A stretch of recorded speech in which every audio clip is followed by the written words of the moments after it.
And if we're going to continue to accept that from the church, then Jesus should have never got up. Jesus should just laid down, stayed down.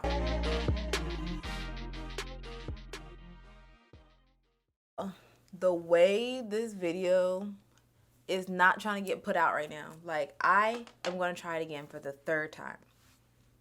First, I was out of memory. Then it overheated. So, you know what? We're just going to say what needs to be said, and we're going to get out of here.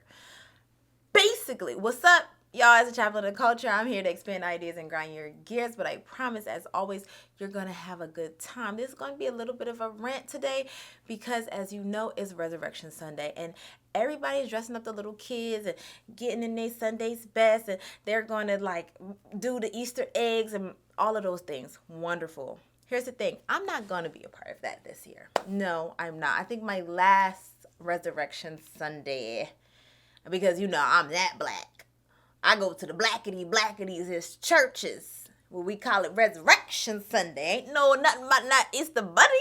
Don't know about that, boy. That's not going on. But I'm not going to be going to church today.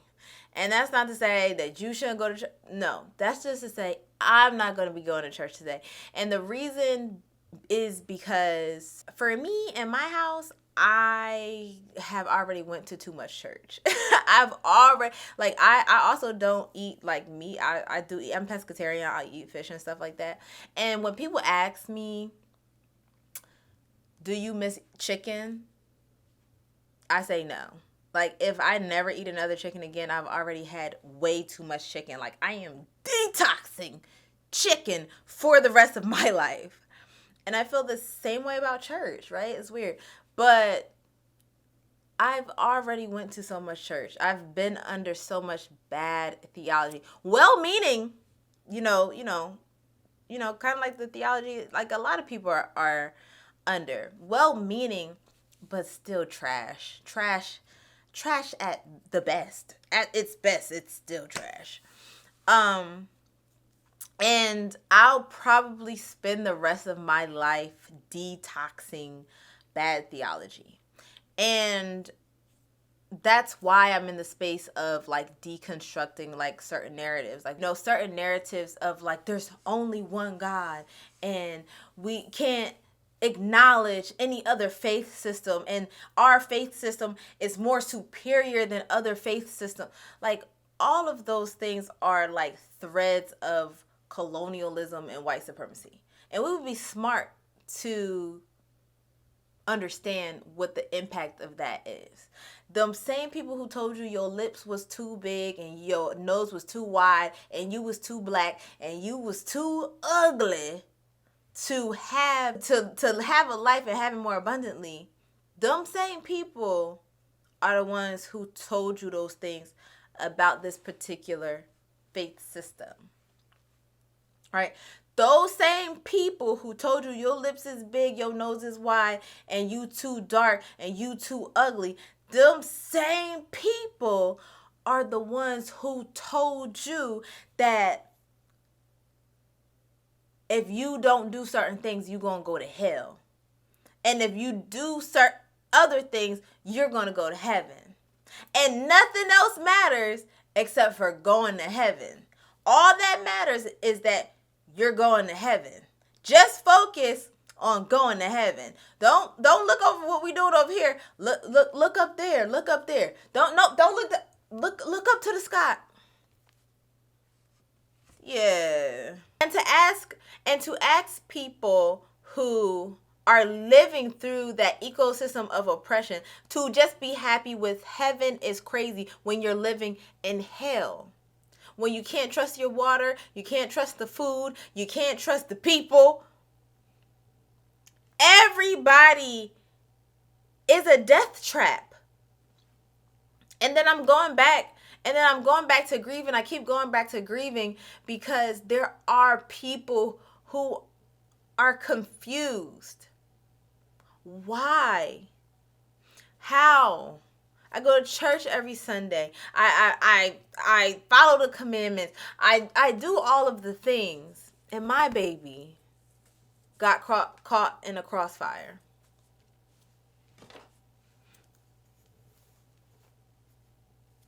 And all that pastor can say is, I'm sorry for your loss and I'm going to pray for you and your family. That's it. No, get the guns off the street initiative. No, let's talk, talk to the superintendents.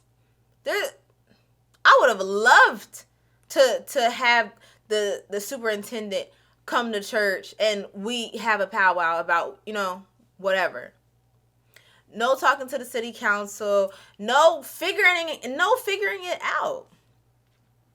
And again, the Black church used to do all of those things. Why would I be under the tutelage of cowards? Why would I be under the tutelage of people who know the situation and know they're going to do nothing? And why I'm not entitled to your activism? Jesus was an activist.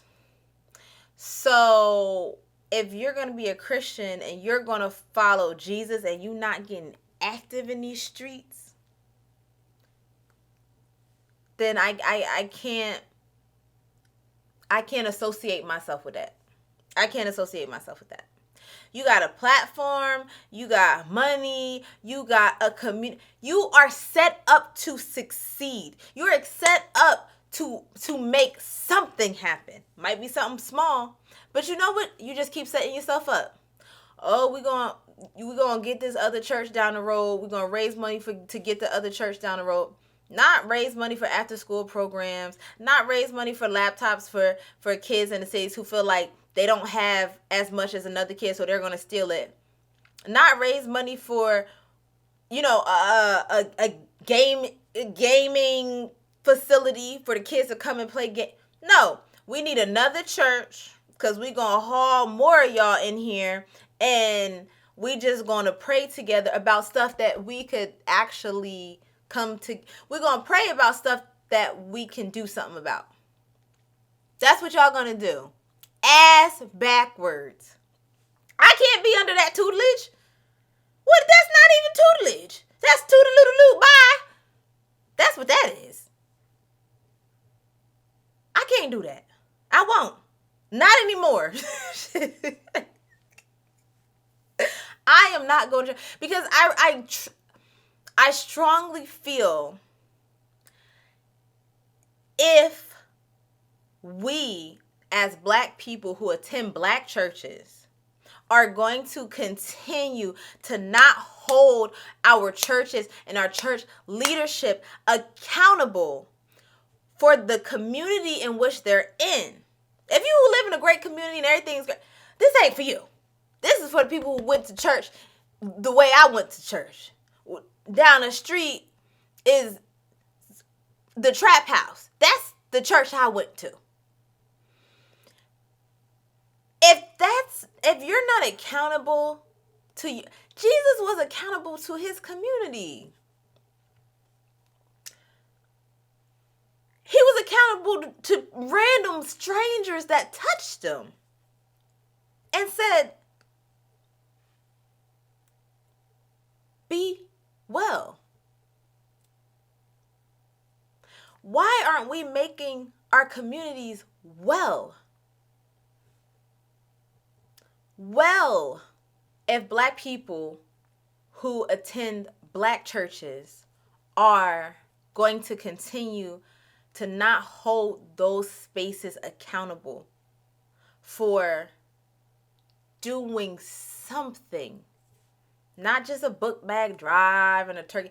No, doing something sustainable, something that's going to continue. A book bag drive, them same kids are going to need book bags the next year. Figure out how to make it sustainable so they're not always in need. It's not rocket science. It really isn't. If they wanted to, they would. If he wanted to, he would. Sis, he doesn't. Your pastor doesn't want to help you. Not for real. Not for real. They don't want to help you for real. And if we're going to continue to accept that from the church, then Jesus should have never got up. Jesus should have just laid down, stayed down.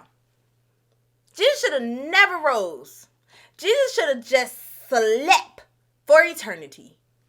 If we are not going to hold those spaces accountable to making a place better, making a place well, disrupting the oppression, disrupting the suppression. And that is not to say that there aren't, and like I said, your divinity school is a gift, is a curse. I can't be under y'all pastor's tutelage.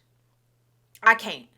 But because I was connected to an institution of that stature, I was able to be exposed to people who do it right. It's just so few and far in between. So I'm not coming at, if you know that you know that your pastor is educated, you know that your pastor speaks truth to power, you know that your pastor deconstructs bad theology, drop the church in the comment box. You know what I mean? But if your pastor is still perpetuating purity culture, respectability politics, redemptive suffering, I'm just trying to name the big ones, Christian superiority, those type of things, keep it. And Jesus should have never got up for that. Jesus should have stayed laid. Should have never rolled the tomb. Should have never folded his clothes all neat. It's a great story. It's a great story. The story of Jesus it's not a unique one. Clock it. But it's a great story. But he could have stayed in that tomb for all this. It's bad out here. At least where I'm from. You from someplace where kids aren't dying every week? Great. But I come out of that perspective. My little cousin's best friend died when he was 16 and he has not been the same since. It's hard. We don't have a ministry. We have a I'm praying for you. We don't have a disruption. And that's what Jesus did. Disrupted. Spoke truth to power. If people in power aren't pissed, you're not doing something right. You making the commoners mad. We just trying to live day to day.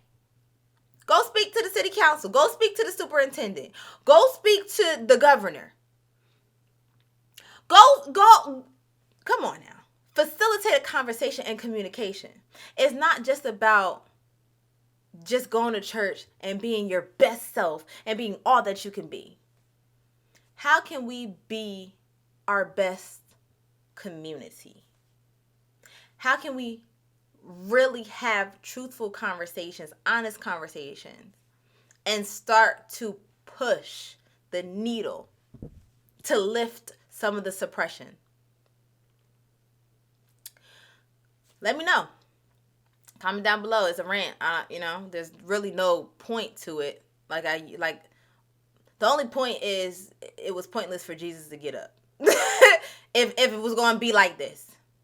It makes no sense to just be satisfied with, I'm going to go to heaven when you're living in hell. Why do you want that for yourself? I'm not going today. Amen. Happy Resurrection Sunday. Comment down below. Let me know what you think. Subscribe, like, follow. And I will see you next time. Let me know how your Easter went. I'm still intrigued. I won't be there, but I'm still intrigued. All right. Bye.